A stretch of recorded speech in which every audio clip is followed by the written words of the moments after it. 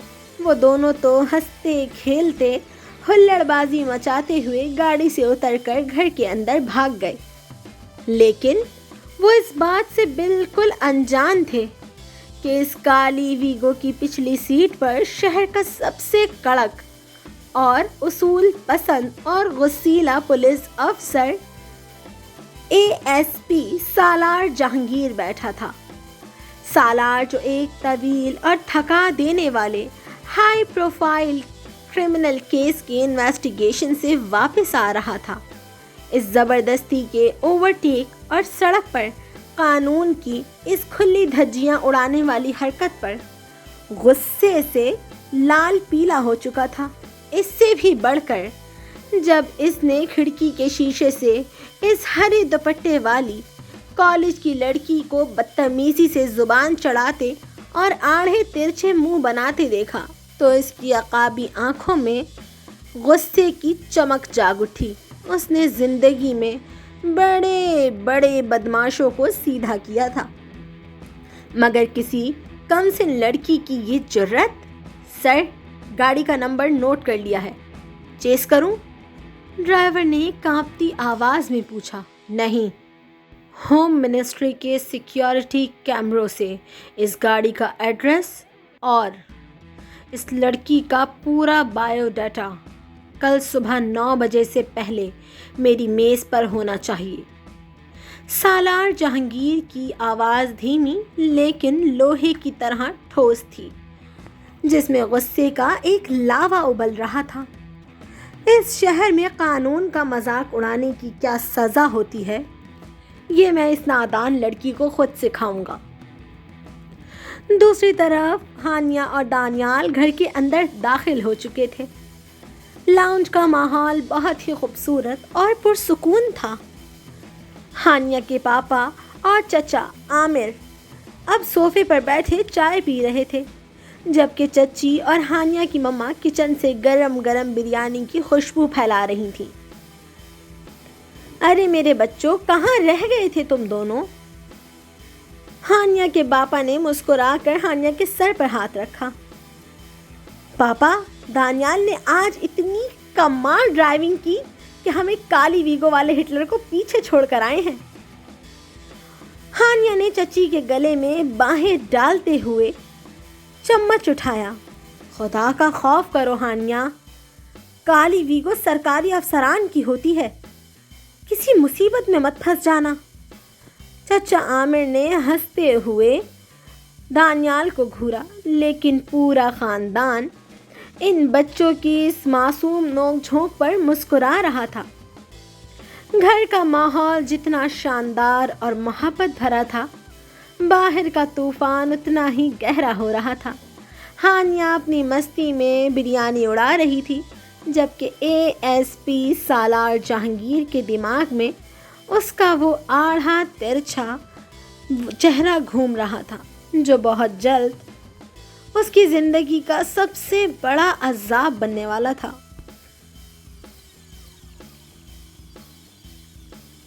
اگلی صبح model town تھانے کے assistant superintendent of police ASP کے دفتر میں ایئر کنڈیشنر کی دھیمی سرسراہٹ کے علاوہ مکمل خاموشی تھی۔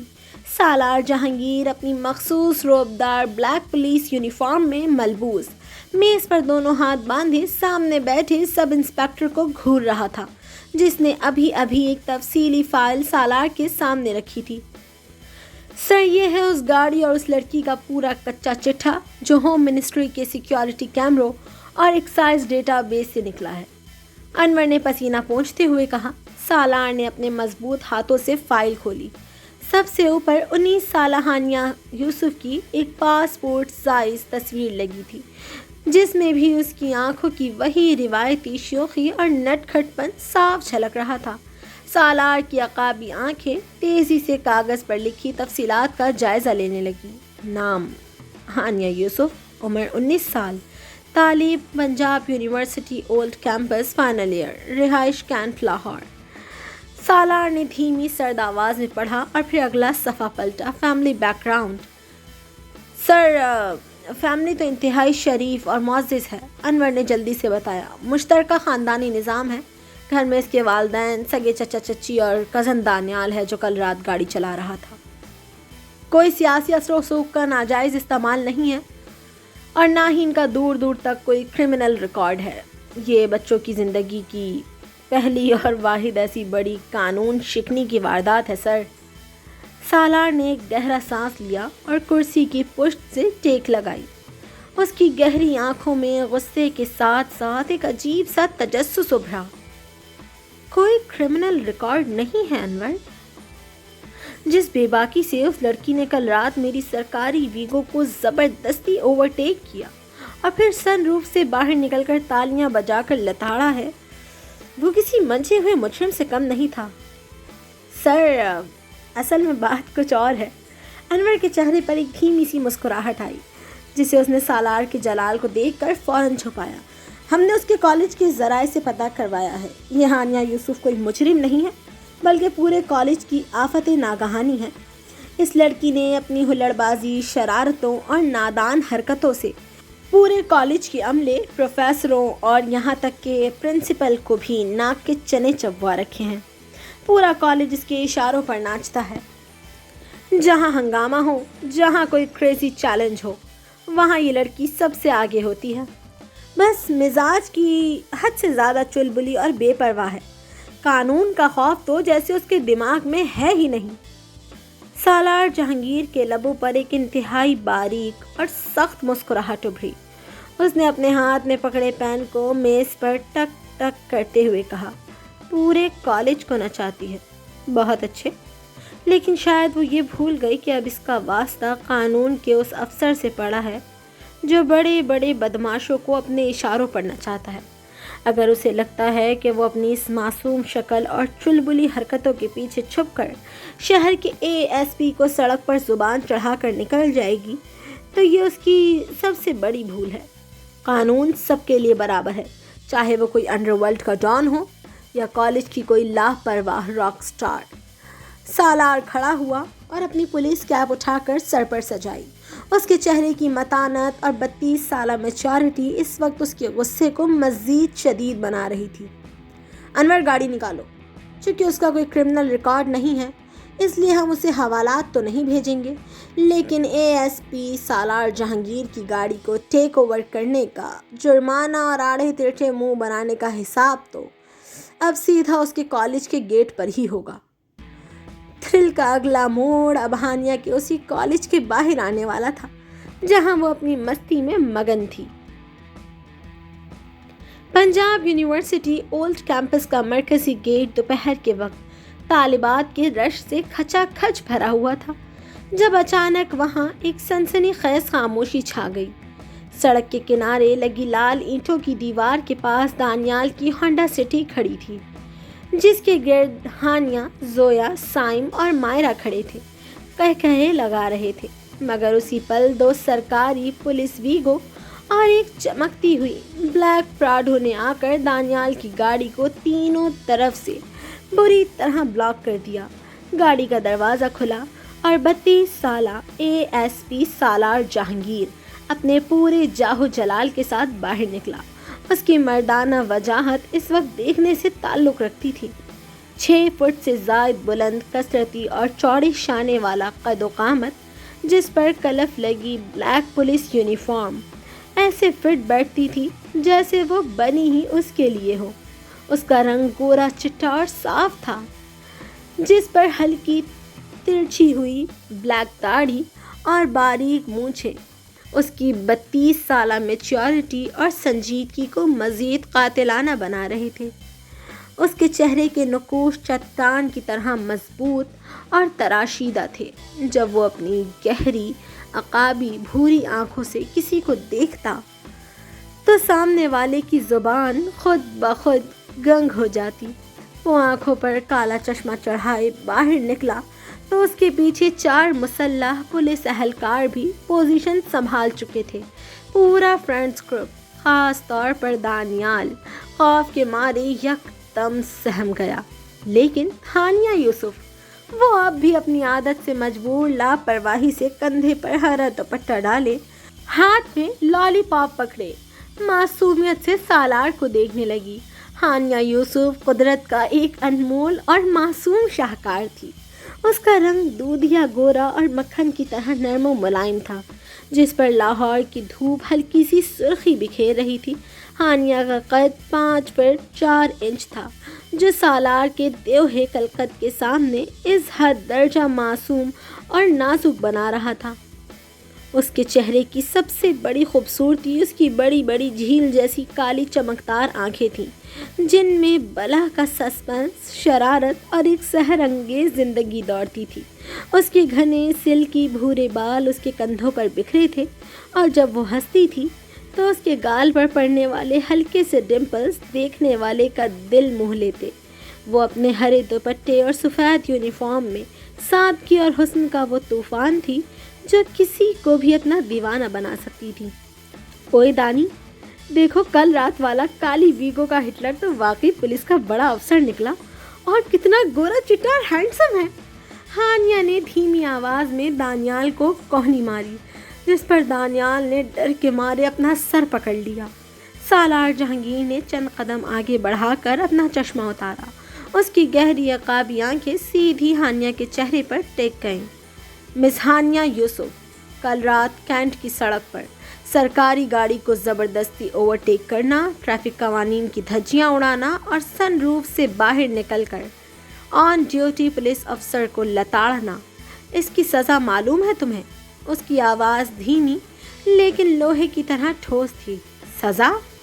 ارے سرکار! ہانیہ نے بغیر کسی خوف کے ایک قدم آگے بڑھایا اور اپنا لالی پاپ سالار کے چمکتے ہوئے چاندی کے سٹارز کی طرف لہراتے ہوئے انتہائی اونٹ پٹانگ انداز میں بولی، قانون تو کہتا ہے کہ سڑک سب کی ہے۔ اب اگر ہماری گاڑی آپ کی کالی ویگو سے زیادہ تیز دوڑتی ہے تو اس میں ہمارا کیا قصور؟ اور رہی بات سن روف سے منہ باہر نکالنے کی، تو سر، رات کو کینٹ کی ہوا اتنی کلاسک چل رہی تھی کہ اگر میں باہر نہ نکلتی تو اس موسم کی توہین ہو جاتی۔ ویسے جب ہمارے سامنے اتنے ہینڈسم پولیس افسر کھڑے ہوں تو خوف تو ویسے ہی تھانے بھاگ جاتا ہے۔ پورے گروپ کی سانسیں حلق میں اٹک گئیں کہ اب ہانیہ سیدھی جیل جائے گی، لیکن سالار جہانگیر کے اندر اس پل ایک عجیب سا دھماکہ ہوا۔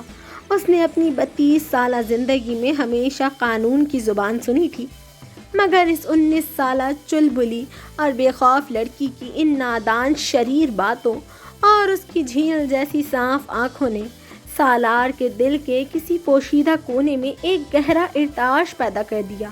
اس کا وہ پوشیدہ کڑک غصہ ایک ہی سیکنڈ میں پگھل کر ایک طرفہ بے پناہ اور خاموش محبت میں تبدیل ہونے لگا۔ وہ دل ہی دل میں اس طوفان بدتمیزی پر اپنا دل ہار بیٹھا تھا، مگر چہرے پر اس نے اپنی پولیس والی سختی کا ماسک برقرار رکھا۔ تمہیں لگتا ہے یہ کوئی مذاق ہے؟ سالار نے اپنے دل کی تیز دھڑکن کو چھپانے کے لیے اپنی آواز کو مزید گہرا اور سرد کیا، لیکن اس کی آنکھوں کی چمک اس کا راز فاش کرنے کے لیے کافی تھی۔ اس نے دانیال کی طرف دیکھا۔ گاڑی کے کاغذات نکالو، اور مس ہانیہ، یہ تمہارا کالج نہیں ہے جہاں تمہاری ہلڑ بازی چلے گی۔ اس بدتمیزی اور قانون شکنی کا جرمانہ اب تمہیں خود تھانے آ کر بھرنا پڑے گا۔ ہانیہ نے ایک بار پھر آڑھا ترچھا منہ بنایا۔ تھانے؟ ارے سر، وہاں بریانی اچھی ملتی ہے کیا؟ اگر ملتی ہے تو دانیال کو لے جائیں، میں تو گھر جا کر مما کے ہاتھ کے شامی کباب کھاؤں گی۔ سالار نے بے اختیار اپنے لبوں کو بھینچا تاکہ اس کی مسکراہٹ باہر نہ آ سکے۔ وہ آفت کی اس پرکالہ کے سحر میں بری طرح گرفتار ہو چکا تھا اور اب یہ دشمنی اس کے دل کا سب سے خوبصورت راز بن چکی تھی۔ میں نے کہہ دیا مس ہانیہ یوسف، قانون کسی کی ضد پر نہیں بدلتا۔ آپ کو اور دانیال کو ابھی اسی وقت میرے ساتھ تھانے چلنا ہوگا۔ اے ایس پی سالار جہانگیر نے اپنی پولیس کیپ کو درست کرتے ہوئے حتمی اور فولادی لہجے میں کہا۔ اس کی 32 سالہ زندگی کا یہ پہلا موقع تھا جب وہ کسی مجرم کے پیچھے نہیں بلکہ اس 19 سالہ چلبلی لڑکی کو دوبارہ دیکھنے اور اس کے ساتھ کچھ اور وقت گزارنے کی پوشیدہ خواہش میں خود ضدانہ رویہ اختیار کر رہا تھا۔ ہانیہ نے پیر پٹخا غصے سے سالار کو گھورا، مگر سالار کے جلال کے سامنے دانیال نے فوراً اپنے پاپا اور تایا کو فون گھما دیا۔ 1 گھنٹے بعد ماڈل ٹاؤن تھانے کے اے ایس پی آفس کے پرسکون اور ٹھنڈے کمرے کا ماحول حد درجہ سنجیدہ تھا۔ ہانیہ کے پاپا اور اس کے چچا عامر یوسف سالار کی میز کے سامنے کھڑے شرمندگی سے سر جھکائے ہوئے تھے۔ دانیال ایک کونے میں سہم کر کھڑا تھا، جبکہ ہانیہ ہمیشہ کی طرح لاپرواہی سے کرسی پر جھول رہی تھی۔ سر، ہم واقعی حد درجہ معذرت خواہ ہیں۔ بچوں سے نادانی میں بہت بڑی غلطی ہو گئی۔ انہوں نے سڑک پر جو بدتمیزی کی اس کے لیے میں ان کی طرف سے معافی مانگتا ہوں۔ ہانیہ کے پاپا نے سالار سے مخاطب ہو کر انتہائی شریفانہ انداز میں کہا، اور پھر زندگی میں پہلی بار انہوں نے مڑ کر غصے سے ہانیہ کو گھورا۔ ہانیہ، سیدھی ہو کر بیٹھو، تمہیں شرم نہیں آئی؟ تمہاری ان ہلڑ بازیوں اور اونٹ پٹانگ حرکتوں کی وجہ سے آج ہمیں تھانے آنا پڑا ہے۔ معافی مانگو افسر صاحب سے۔ پاپا کا یہ غیر متوقع غصہ دیکھ کر ہانیہ کا منہ ایک دم بن گیا، مگر اس کا اونٹ پٹانگ مزاج تھانے کے ماحول میں بھی کم ہونے کا نام نہیں لے رہا تھا۔ ٹھیک اسی پل ایک کانسٹیبل کمرے میں سالار کے لیے گرما گرم چائے کا مگ اور کچھ بسکٹ لے کر اندر داخل ہوا۔ سالار نے ابھی مگ کی طرف ہاتھ بڑھایا ہی تھا کہ ہانیہ نے بجلی کسی پھرتی دکھائی۔ اس نے سالار کے اٹھانے سے پہلے ہی وہ مگ خود اٹھا لیا اور آرام سے اس کا ایک بڑا سا گھونٹ بھر کر صوفے کی پشت سے ٹیک لگا لی۔ کمرے میں موجود ہر شخص کی سانسیں یک دم رک گئیں، یہاں تک کہ سالار جہانگیر خود بھی اس کے اس بے باکی پر دنگ رہ گیا۔ اوف، شکر ہے پاپا چائے مل گئی۔ ایک تو آج کا دن اتنا ہیکٹک گیا ہے کہ بس۔ مسٹر اے ایس پی، آپ نے تو سچ میں مجھے پورے لاہور میں نچا کر رکھ دیا ہے۔ ہانیہ نے مگ کو دونوں ہاتھوں میں تھام کر سالار کی گہری عقابی آنکھوں میں دیکھتے ہوئے معصومیت سے شکوہ کیا۔ ایک چھوٹی سی غلطی کیا ہو گئی؟ آپ نے تو میرا جینا ہی حرام کر دیا۔ بندہ کالی ویگو کو اوورٹیک بھی نہ کرے، اوپر سے اتنی پیاری رات کی ہوا میں اگر 2 منٹ سن روف سے باہر منہ نکال لیا تو آپ تو باقاعدہ میرے کالج پر سوات اسکواڈ لے کر پہنچ گئے۔ اب کیا بندہ چائے بھی نہ پیے؟ ہانیہ کے پاپا نے صدمے سے اپنا سر پکڑ لیا اور چچا عامر نے جلدی سے سالار کی طرف دیکھا کہ اب اس لڑکی پر غداری کا مقدمہ بننے والا ہے، مگر میز کے پیچھے بیٹھے اے ایس پی سالار جہانگیر کے دل کا حال بالکل مختلف تھا۔ اس کی 32 سالہ میچیور دنیا میں اس لڑکی کی ہر ایک اونٹ پٹانگ حرکت اس کے پوشیدہ یک طرفہ عشق کے پودے کو مزید گہرا کر رہی تھی۔ اس نے بڑی مشکل سے اپنے چہرے پر لگی پولیس افسر کی سختی کو برقرار رکھا، ورنہ اس کا دل چاہ رہا تھا کہ وہ کھل کر اس معصوم آفت پر ہنس پڑے۔ وہ ہانیہ یوسف کے اس انوکھے سحر میں اب ہمیشہ کے لیے گرفتار ہو چکا تھا۔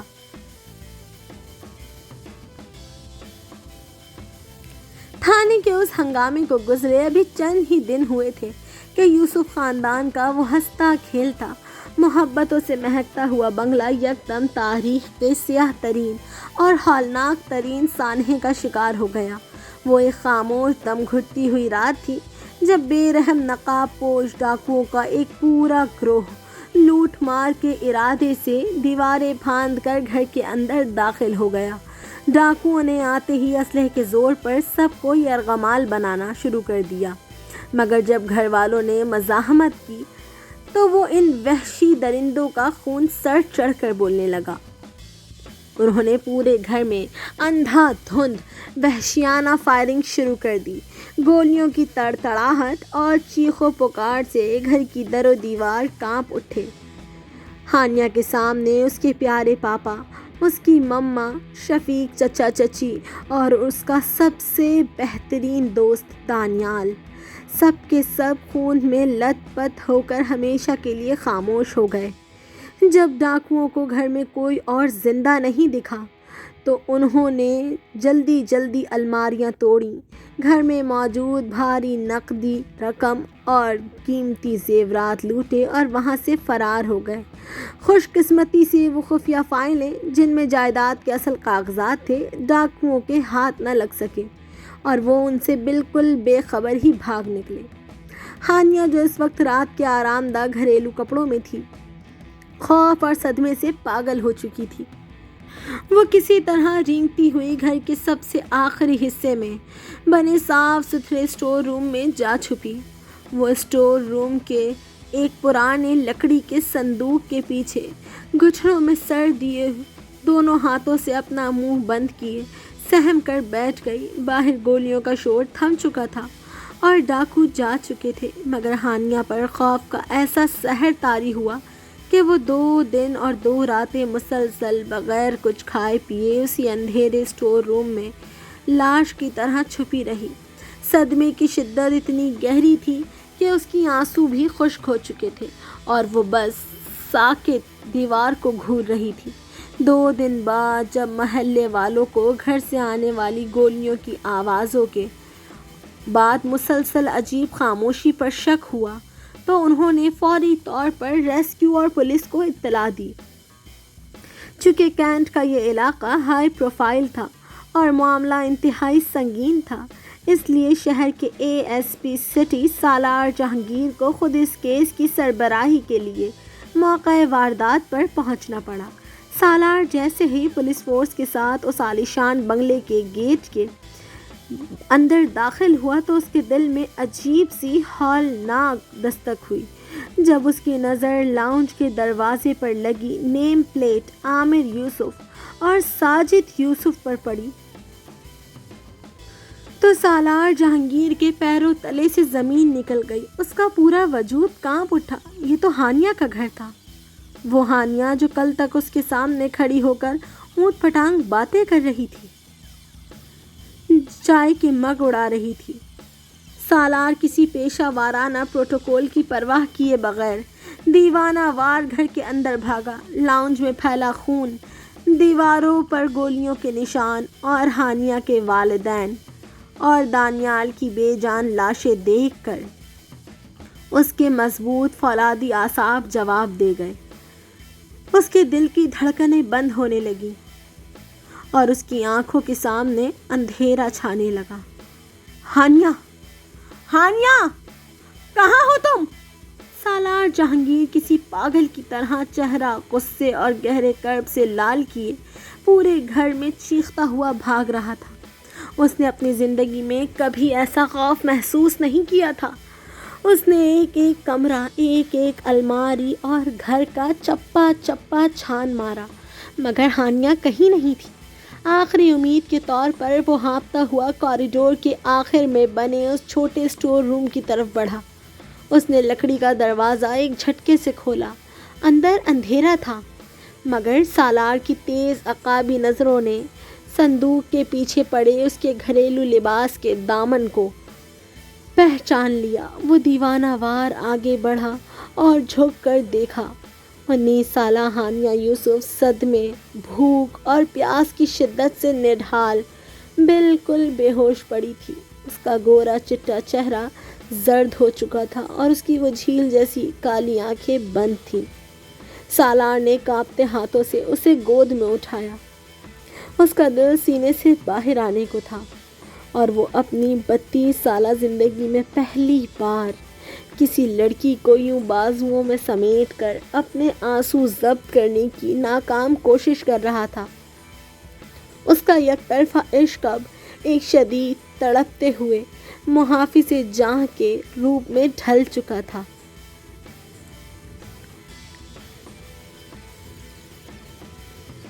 سالار نے ہانیہ کے نڈھال اور بے جان جسم کو اپنی باہوں میں اٹھایا اور دیوانوں کی طرح باہر کھڑی ASP کی گاڑی کی طرف بھاگا۔ اس نے ڈرائیور کو ہٹا کر خود اسٹیئرنگ سنبھالا اور گاڑی کو شہر کے سب سے محفوظ ہائی پروفائل ملٹری ہسپتال کی طرف بھگا دیا۔ وہاں ASP سالار جہانگیر کے اسٹیٹس اور کیس کی نوعیت کے لحاظ سے ہانیہ کو فوری طور پر VVIP اور نہایت محفوظ پرائیویٹ وارڈ میں ایڈمٹ کر لیا گیا۔ صدمے کی شدت اتنی گہری تھی کہ پورے 3 دن اور 3 راتیں ہانیہ شدید بے ہوشی کے دورے میں رہی۔ 3 دن بعد جب اس نے اپنی بھاری آنکھیں کھولیں تو کمرے کی سفید دیواروں اور دواؤں کی بو نے اسے ہوش کی دنیا میں واپس لایا۔ ہوش آتے ہی اسے اپنا اجڑا ہوا گھر اور خون میں لت پت لاشیں یاد آئیں۔ اس کا دل دہلنے لگا۔ وہ شدید خوف اور تنہائی میں گھر گئی۔ اس نے تھر تھراتے ہاتھوں سے بیڈ کے پاس رکھا اپنا فون اٹھایا۔ اس تاریکی میں اسے صرف اپنے دوست یاد آئے۔ اس نے سب سے پہلے سائم کا نمبر ملایا۔ بیل جاتی رہی مگر سائم نے فون نہیں اٹھایا۔ اس نے دل پر ہاتھ رکھ کر زویا کا نمبر ڈائل کیا لیکن وہاں سے بھی کوئی جواب نہیں ملا۔ آخر میں تھک ہار کر اس نے مائرہ کو فون کیا۔ کئی دفعہ بیل بجنے کے بعد آخر کار مائرہ نے فون اٹھایا۔ ہیلو مائرہ، میں ہانیہ بول رہی ہوں۔ ہانیہ کی آواز میں رونا اور التجا تھی مگر دوسری طرف سے مائرہ کی آواز میں دوستی کی وہ نرمی نہیں تھی بلکہ ایک دیوار کھڑی تھی۔ مائرہ نے نہایت ہی تیز، سرد اور درشت لہجے میں کہا، دیکھو ہانیہ، تمہارے گھر پر اتنی بڑی مصیبت آئی ہے، تمہارا پورا خاندان ایک ہی رات میں ختم ہو گیا۔ میرے بابا ماما اور ہم سب کے پیرنٹس نے ہمیں سختی سے منع کیا ہے تم سے کسی بھی قسم کا تعلق رکھنے سے۔ تمہارے ساتھ کوئی دشمنی ہے ان لوگوں کی، اس لیے پلیز آئندہ ہم میں سے کسی کو فون مت کرنا اور نہ ہی رابطہ کرنے کی کوشش کرنا۔ کال کٹ گئی۔ ہانیہ کا دل دھک سے رہ گیا۔ وہ ششدر رہ گئی کہ جو دوست کل تک اس کے لیے جان دینے کی باتیں کرتے تھے آج اتنے سنگ دل ہو گئے۔ اس کا دل اندر سے بکھر گیا۔ وہ فون رکھ کر بیڈ پر پھوٹ پھوٹ کر رونے لگی۔ ٹھیک اسی پل ہاتھ میں تازہ فریش جوس کا گلاس لیے ASP سالار جہانگیر کمرے میں داخل ہوا۔ ہانیہ کو اس طرح شدید روتے دیکھ کر اس کے دل میں کسک ہوئی۔ وہ پاس آیا اور دھیمی آواز میں بولا، کیوں رو رہی ہو اس طرح؟ ہانیہ نے روتے ہوئے اپنی جھیل جیسی آنکھیں اٹھائیں مگر ان آنکھوں میں اب وہ 19 سالہ چلبلی، نٹ کھٹ اور اٹکھیلیاں کرنے والی لڑکی مر چکی تھی۔ اس کے اندر سے بے فکری کا وہ دور ہمیشہ کے لیے ختم ہو چکا تھا اور ان آنکھوں میں اب ایک مضبوط، میچیور اور سرد لڑکی نے جنم لے لیا تھا۔ اس نے سالار کو نہایت ہی سرد اور ٹھنڈی نظروں سے دیکھا اور بنا کسی تھر تھراہٹ کے کہا، میں انتقام لینا چاہتی ہوں۔ سالار نے اسے گہری نظروں سے دیکھا اور بولا، لیکن تمہارے خاندان میں اب کوئی بچا ہے جس کے پاس میں تمہیں چھوڑ کر آؤں؟ ہانیہ نے شونیا نظروں سے دیوار کو دیکھا۔ کوئی بھی نہیں، سب تو مر گئے۔ سالار نے ایک گہرا سانس لیا اور کہا، پھر میں تمہیں اس طرح اکیلا تو نہیں چھوڑ سکتا، اور تمہیں اپنے گھر میں بغیر کسی رشتے کے رکھنا بھی میرے لیے محال ہے، کیونکہ میرے ماں باپ نہیں ہیں۔ میں اپنے گھر میں اکیلا رہتا ہوں۔ میں نہیں چاہتا کہ کل کوئی تمہاری ذات پر انگلیاں اٹھائے یا تمہارے کردار پر کوئی بات آئے۔ سالار نے سنجیدگی اور گہری فکر کے ساتھ ہانیہ کی طرف دیکھا۔ ہانیہ نے ایک لمحے کے لیے اپنی ساکت جھیل جیسی آنکھوں سے سالار کے چہرے کو دیکھا۔ اس کے اندر اب وہ نادان لڑکی نہیں تھی جو ڈر جاتی، بلکہ اب وہ اپنے مقصد کے لیے کچھ بھی کرنے کو تیار تھی۔ اس نے بنا کسی ہچکچاہٹ کے سرد مگر مضبوط آواز میں کہا، تو پھر مجھ سے نکاح کر لیں۔ جب سالار نے اس کے منہ سے یہ الفاظ سنے تو ایک لمحے کے لیے اس کے دل کی دھڑکن نے کام کرنا چھوڑ دیا۔ اس کے وہم و گمان میں بھی نہیں تھا کہ اس کا وہ پوشیدہ یک طرفہ عشق اس طرح اچانک نکاح کی صورت اختیار کر لے گا۔ سالار نے چند سیکنڈ کے بعد ہانیہ کے چہرے پر لکھی سنجیدگی کو پڑھا اور گہرا سانس لیتے ہوئے کہا، ٹھیک ہے، کر لیتے ہیں نکاح۔ سالار نے اسی وقت ہسپتال کے VIP وارڈ میں قاضی صاحب کو بلوایا۔ پولیس کے چند معزز گواہوں کی موجودگی میں نہایت سادگی کے ساتھ ان دونوں کا نکاح پڑھا دیا گیا۔ نکاح کے فوراً بعد سالار ہانیہ کو اپنے اس عالی شان اور پرتعیش بنگلے میں لے آیا جو حکومت کی طرف سے ایک ASP کے طور پر اسے ملا ہوا تھا۔ گھر پہنچ کر سالار نے ہانیہ پر کوئی جابرانہ حق یا زبردستی کا رشتہ قائم کرنے کی کوشش نہیں کی۔ وہ ہانیہ کے صدمے اور اس کی معصومیت سے بخوبی واقف تھا۔ اس نے ہانیہ کو اپنے کمرے کے بالکل برابر والا ایک خوبصورت اور پرسکون کمرے میں ٹھہرایا۔ سالار کا یہ والہانہ احترام اور اس کی یہ پاکیزہ سوچ ہانیہ کے دل کو چھو گئی۔ ہانیہ کے دل میں سالار کے لیے عزت اور احترام کی ایک اونچی دیوار کھڑی ہو گئی اور وہ برابر والے کمرے میں رہنے لگی۔ دن گزرتے گئے اور ہانیہ اس بنگلے میں سالار کے رویے کو محسوس کرنے لگی۔ سالار اس کا حد سے زیادہ خیال رکھ رہا تھا۔ اس کے کھانے پینے کا، اس کی ادویات کا، اس کے آرام کا، ہر چھوٹی بڑی چیز کا خیال سالار خود رکھتا تھا۔ سالار کی اس خاموش محبت اور بے پناہ دیکھ بھال نے ہانیہ کے دل میں اس کے لیے ایک بے حد گہری اور سچی محبت پیدا کر دی تھی۔ اب وہ سالار کو صرف اپنا محافظ نہیں بلکہ اپنا سب کچھ سمجھنے لگی تھی۔ ہانیہ کے گھر آئے ابھی تقریباً 1 ہفتہ ہی گزرا تھا کہ ASP سالار جہانگیر کو اپنے خفیہ ذرائع سے ایک بڑی کامیابی ملی۔ اسے معلوم ہو گیا کہ ہانیہ کے پورے خاندان کو بے رحمی سے قتل کرنے والے ڈاکوؤں کا ٹھکانہ کہاں ہے۔ سالار نے ہانیہ کو کچھ نہیں بتایا۔ اس نے چپ چاپ پولیس کی ایک بھاری نفری تیار کی اور اس پورے گینگ پر چھاپا مارنے نکل پڑا۔ وہ مقابلہ انتہائی خوفناک اور سنسنی خیز تھا۔ دونوں طرف سے گولیوں کی تڑتڑاہٹ سے وہ علاقہ گونج اٹھا۔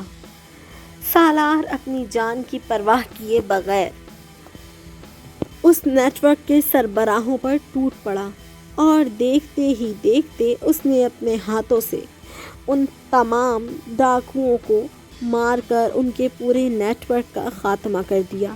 لیکن اس خونی مقابلے میں سالار جہانگیر خود بھی بہت بری طرح زخمی ہو گیا۔ اسے کل 4 گولیاں لگی تھیں، جن میں سے ایک گولی اس کے سینے کی بائیں طرف دل کے بالکل قریب لگی تھی۔ وہاں بنگلے پر ہانیہ کمرے میں بیٹھی سالار کا انتظار کر رہی تھی کہ اچانک باہر گاڑی رکنے کی آواز آئی۔ سالار کا ڈرائیور ہانپتا اور کانپتا ہوا اندر داخل ہوا اور روتے ہوئے بولا، بیگم صاحبہ، سالار صاحب کو گولیاں لگی ہیں، وہ ملٹری ہسپتال میں ہے۔ یہ سنتے ہی ہانیہ کے پیروں تلے سے زمین نکل گئی۔ وہ پاگلوں کی طرح ڈرائیور کے ساتھ اسی ملٹری ہسپتال کی طرف بھاگی۔ جب وہ آپریشن تھیٹر کے باہر پہنچی تو ڈاکٹروں کی ایک ٹیم باہر آئی۔ ڈاکٹر نے انتہائی مایوس کن چہرے کے ساتھ ہانیہ کو دیکھا اور کہا، ان کی حالت بہت نازک ہے، گولی دل کے بالکل قریب لگی ہے، انہیں بچانا بہت مشکل ہے، اب آپ بس دعا کریں۔ ڈاکٹر کے یہ الفاظ ہانیہ کے دل پر خنجر کی طرح لگے۔ اس کا پورا خاندان پہلے ہی مر چکا تھا اور اب سالار، اس کا شوہر، اس کی محبت بھی موت کے منہ میں تھا۔ ہانیہ ہسپتال کے اسی وارڈ کے ایک کونے میں جائے نماز بچھا کر بیٹھ گئی۔ وہ زاروں قطار رونے لگی۔ وہ سجدے میں گر کر خدا کے سامنے اتنی روئی کہ اس کی ہچکیاں بند گئیں۔ وہ سالار کی زندگی کی بھیک مانگ رہی تھی، اپنے اس محافظ جاں کے لیے تڑپ رہی تھی جس نے اسے جینے کا نیا مقصد دیا تھا۔ اس کی تڑپ اور دعاؤں میں وہ اثر تھا کہ معجزہ ہو گیا۔ پورے 2 دن اور 2 راتوں کے ہولناک انتظار کے بعد بالآخر سالار جہانگیر نے آہستہ سے اپنی آنکھیں کھولیں اور اسے ہوش آ گیا۔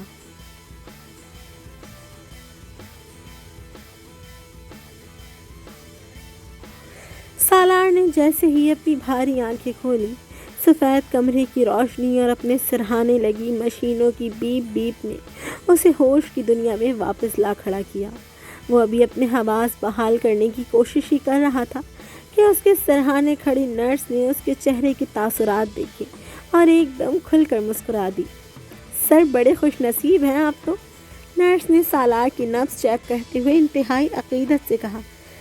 آپ کی بیوی نے تو رو رو کر پورے ہسپتال کو سر پر اٹھا لیا تھا، 2 دن سے جائے نماز بچھا کر آپ کے لیے ڈھیروں دعائیں مانگ رہی تھی، تب جا کر خدا نے آپ کو نئی زندگی دی ہے۔ نرس کے یہ الفاظ جیسے ہی سالار کے کانوں سے ٹکرائے، اس کے بے جان لبوں پر ایک دھیمی اور گہری مسکراہٹ تیر گئی۔ اس نے نظریں گھما کر سامنے دیکھا، جہاں ہانیہ تھکن سے چور سوجی ہوئی آنکھوں کے ساتھ کھڑی تھی۔ سالار نے اپنی پرانی اور مخصوص عادت کے مطابق مسکراتے ہوئے اپنی ایک بھویں اچکائی اور گہری محبت بھری نظروں سے ہانیہ کو دیکھنے لگا، جیسے کہہ رہا ہو، اچھا تو یہ سب چل رہا تھا میرے پیچھے۔ سالار کا یہ انداز اور نرس کا یوں سب سچ اگل دینا ہانیہ کو بری طرح گڑبڑا گیا۔ اس کا چہرہ مارے خفت کے لال ہو گیا اور اس نے فوراً ایک خفیف سا منہ بنایا۔ اپنی سبکی مٹانے کے لیے وہ ایک دم تڑپ کر آگے بڑھی اور اپنی پرانی عادت کے مطابق پٹاخہ بندوق کی طرح پٹر پٹر بولنا شروع ہو گئی۔ ارے کچھ بھی تو نہیں ہوا ایسا، بالکل جھوٹ بول رہی ہیں یہ، اور آپ کا کام ہو گیا نا، ڈرپ لگا دی ہے نا آپ نے، تو اب جائیں یہاں سے، کمرے سے باہر نکلیں، اپنا کام کریں جا کر۔ ہانیہ نے نرس کو باقاعدہ کمرے سے باہر دھکیلنے والے انداز میں ہاتھ کے اشارے سے جھاڑا۔ نرس ہانیہ کے اس طوفانی روپ پر دنگ رہ گئی اور اپنی ہنسی دباتے ہوئے جلدی سے کمرے سے باہر نکل گئی۔ نرس کے جاتے ہی ہانیہ نے پیر پٹخا اور بڑبڑاتے ہوئے بولی، بس